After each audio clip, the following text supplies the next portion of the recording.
Okay, so the first three terms of the arithmetic progression are 4, x, and y.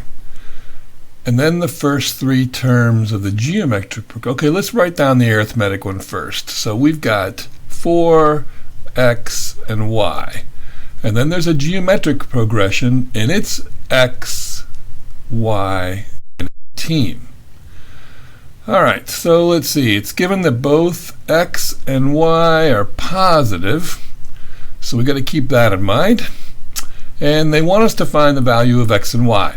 Now basically what you've got to get here is that they've given us information to put together two equations. And the equations are going to have x's and y's in them.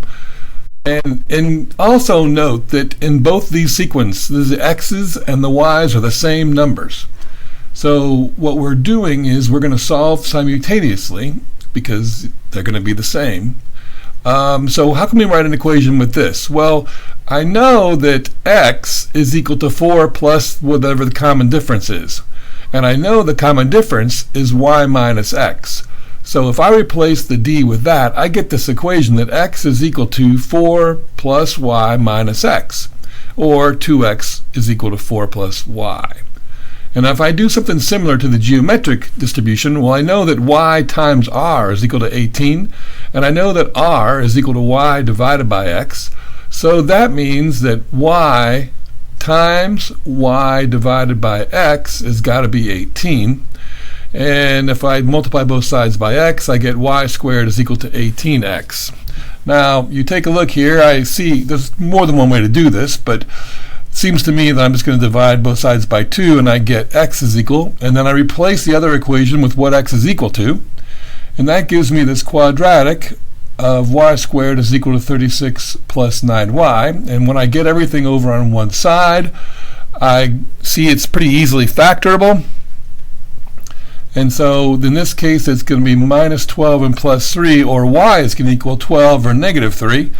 And see, this is where it's important to remember that x and y both have to be positive, so I don't use the negative 3, and that means y is equal to 12, and I plug that into the other equation, or one of the equations, that happens to be right there, and I find out that x is equal to 8. And that gives me the x is equal to 8 and y is equal to 12. Now in part 2, they just want us to find the fourth term of each progression. Well, that's pretty easy.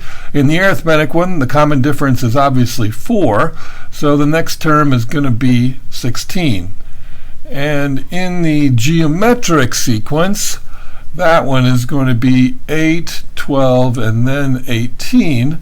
And so the fourth term, I just had to multiply 18 times r, and that's going to be 12 divided by 8, or 3 halves, or 1.5. So 18 times 1.5 is going to equal 27. And so that gives me the answer to 4, and that's it. So I hope that helped. Thanks for watching.